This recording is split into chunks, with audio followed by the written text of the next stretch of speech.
प्यारे दोस्तों यहां दो नाम आता है, एक का नाम है कैपट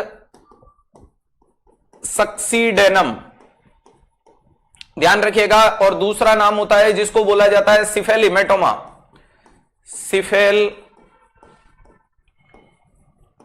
हिमेटोमा। एक का नाम होता है कैपट सक्सीडेनम और दूसरे का नाम होता है सिफेल हिमेटोमा। बेटा कैपट सक्सीडेनम क्या है, तो ध्यान रखिएगा ये एडिमा है। अरे ये क्या है, एडिमा देखने को मिलता है। वहीं पे ये क्या है, हिमेटोमा है। ये क्या देखने को मिलता है, हिमेटोमा है। और हिमेटोमा का कारण क्या है, तो due to damage of minor emissionary vein, minor emissionary vein, minor emissionary vein के डैमेज हो जाने के कारण अगर स्वेलिंग इकट्ठा होती है उसे क्या बोला जाता है, सिफेल हिमेटोमा बोला जाता है। कैपट सक्सीडेनम होता है नॉट डेंजरियस, ये डेंजरियस नहीं है, नॉट डेंजरियस, ये सेल्फ रिजोल्व हो जाती है, ध्यान रखिएगा, self resolve with in 72 hours, ये 72 घंटे में हो जाती है। और ध्यान रखिएगा it cross the suture line, it cross the suture line,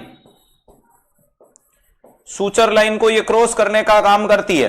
ध्यान रखिएगा ये सूचर लाइन को क्रॉस करने का काम करती है, यानी कभी राइट में कभी लेफ्ट में देखने को मिलता है। वहीं पे ये क्या हुआ था कि बच्चा जब मां के पेल्विक से टकरा के पैदा हुआ तो बच्चे के खोपड़ी के ऊपर एडिमा देखने को मिल गया।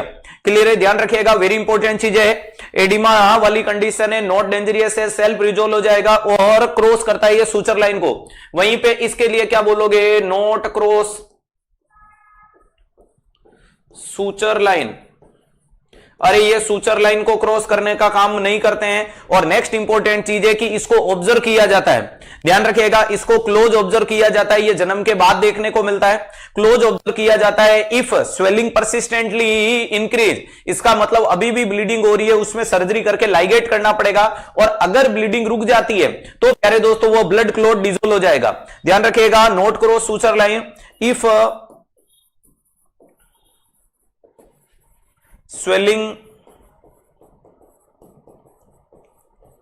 persistent increase, if swelling persistent increase, अगर वो swelling लगातार बढ़ती है, if swelling persistent increase that indicate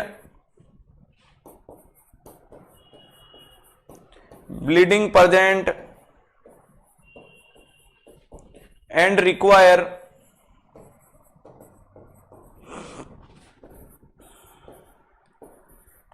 surgery, और जिसके लिए किसकी आवश्यकता देखने को मिलती है, सर्जरी की आवश्यकता रहेगी। और सर्जरी में क्या करोगे, जो ब्लड वेसल्स है उसको लाइगेट करोगे। अरे उसको क्या करोगे, लाइगेशन करोगे। क्या कर लोगे दोस्त, लाइगेशन करोगे। और अगर इफ ब्लीडिंग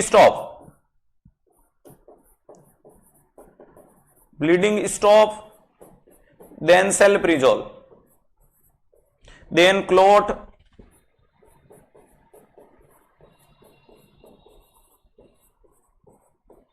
सेल्फ रिजोल्व। और अगर ब्लीडिंग रुक गई तो क्लोट अपने आप रिजोल्व हो जाएगा।